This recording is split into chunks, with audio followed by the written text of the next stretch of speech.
anak-anak, gimana kabarnya? Bertemu lagi dengan saya, Ibu Isnani.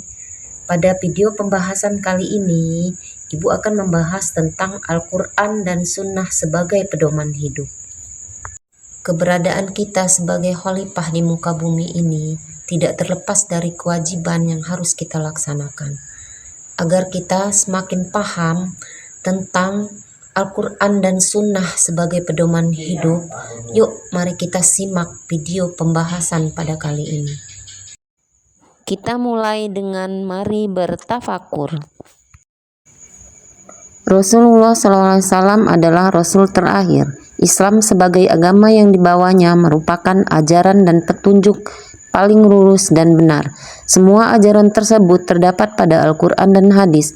Al-Quran menjadi petunjuk, penjelas, dan pembeda antara kebenaran dan kebatilan. Al-Quran dan hadis memiliki peranan yang sangat penting untuk menjadi pedoman dalam menjalani kehidupan. Selanjutnya kita masuk ke materi Quran Surat An-Nisa ayat 59 dan Quran Surat An-Nahl ayat 64. Berikut ini adalah Quran Surat An-Nisa ayat 59 beserta artinya. Nah, selanjutnya ini adalah Quran Surat An-Nahl ayat 64 beserta artinya. Nah, selanjutnya kita melanjut ke isi kandungan Quran Surat An-Nisa ayat 59 dan Quran Surat An-Nahl ayat 64. Sebelum memasuki ke isi kandungan setiap surat, alangkah baiknya kita mengenal Al-Quran terlebih jauh. Al-Quran berasal dari kata qoro'a berarti membaca. Al-Quran secara bahasa berarti bacaan. Al-Quran didefinisikan sebagai wahyu Allah yang menjadi mukjizat dan diturunkan kepada Nabi Muhammad SAW, ditulis dalam mushaf, diriwayatkan secara mutawatir dan membacanya bernilai ibadah.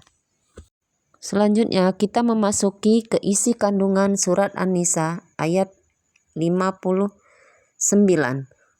Perintah untuk patuh dan taat kepada Allah Subhanahu wa Ta'ala, Rasulullah SAW dan pemimpin-pemimpin kita. Ketaatan tersebut bersifat mutlak yang tidak bisa ditawar lagi. Mengamalkan Al-Quran, menaati pemimpin ulil amri selama tidak bertentangan dengan Al-Quran dan Sunnah. Selanjutnya, isi kandungan Quran Surat An-Nahl ayat 64. Nabi Muhammad SAW diperintahkan olehnya untuk menjelaskan apa yang diperselisihkan dalam perkara agama. Al-Quran menjadi tuntutan menuju jalan yang benar, juga menjadi rahmat kebaikan bagi semua orang. Selanjutnya, hukum bacaan al. Hukum bacaan al dibagi menjadi dua macam, yaitu alif lam samsiah atau idgham samsiah, alif lam komariah atau izhar komariah. Suatu ayat dikatakan al samsiah apabila terdapat al diikuti salah satu huruf hijaiyah berikut ini. Sedangkan al komariah apabila terdapat al diikuti salah satu huruf hijaiyah berikut ini. Selanjutnya kita memasuki ke pengertian hadis. Hadis adalah sumber hukum yang kedua dalam Al-Quran. Terdapat ragam kata yang hampir sama dengan hadis, yaitu sunnah, kabar, dan asar. Namun ada perbedaan makna di setiap kata tersebut.